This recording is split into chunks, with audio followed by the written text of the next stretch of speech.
So mga lods na ako'y nagian nga pangpang kadulong sa dipulog. Unya kung imo gid siyang tan-awon og maayo, murag gyud og giukit ang nawong sa leyon sa pangpang. Murag art ba nga natural nga gibuhat sa kinaiyahan. Grabe ka klaro ang nawong mga lods. Naapay mata, ilong ug baba.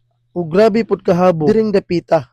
Murag mukurog gyud ang imong paa samtang nagtan-aw kagikan sa taas paingon sa ubos. Kay kung mahagbong ka diha, matay. Murag sa dagat yung kapon niton mga lods. Wala magoy koral, wala pa signage, dapat ang tabutangan og no trespassing during dapita. Aron malikayan ang disgrasya ba. So magamping lang gyud mo mga lods kung muanhi manggaling mo dire. So kining dapita din mga lods, makita din siya unahan sa sentro o lungsod sa Manukan, Zamboanga del Norte. Mga 500 meters siguro ang gilayon gikan sa lungsod paingon dire. Doon na kayo pero grabe ka thrill. Maong dili mo compliance kung mag-date mo sa imong uyab dire kay basig itulod niya ka na impas gyud ka diha sa ubos. Alright. So, joke na bitaw mga lods. So, dire lang ko ito mga lods hangtod sunod higayon. Ako magaingon kaninyong tanan. Mag-amping. O God bless us all. Bye-bye, bye-bye. Alright.